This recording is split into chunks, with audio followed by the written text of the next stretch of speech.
Manipuri Machada IHAN HANBA OINA HANDAKTA Supreme Court ki Judge KHANKHRABA Justice N Kotiswar Yaona Justice R Madhavan Ngasi Washak Loukhre Ngasi Ayuk Supreme Court pangthokiba thoram aduda Justice N Kotiswar amasung Justice R Madhavan anibu Chief Justice of India D.Y. Chandrachudna Supreme Court ki Judge oinabagidamak wasak laukhi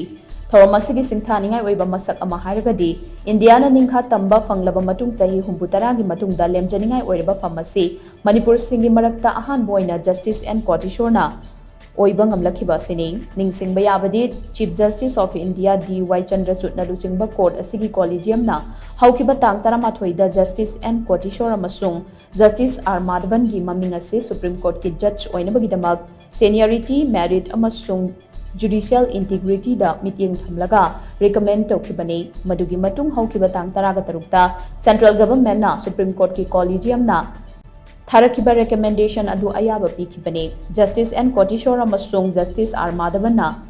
ngasi Supreme Court ki judge oina wasak laukiba sina court asigi leifam thokpa judge ki strength kuntraga mari suragane Supreme Court ki judge oiramkiba Justice Aniruddha Bose amasung AS Bopanana chahi asigi April amasung May thada retired tawkraba matung court asida judge anigi pham hangduna lakhibane Justice N Kotiswar na Supreme Court ki judge oina ngasi wasak laukiba sina matam sangna court asida notice reason dagi miyoi amatana judge oiba ngamdana lakhiba adugi ahangba mention mangamkhre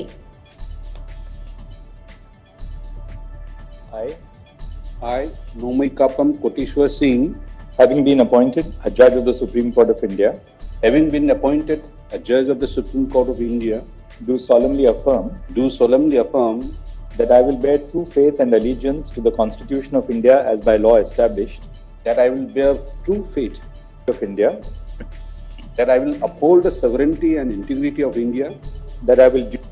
the best of my ability, knowledge and judgment, perform the duties of my office without fear or favor, affection or ill will, perform the duties of my office without fear or favor, affection or ill will, and that I will uphold the Constitution and the laws. And that I will uphold the Constitution and the laws.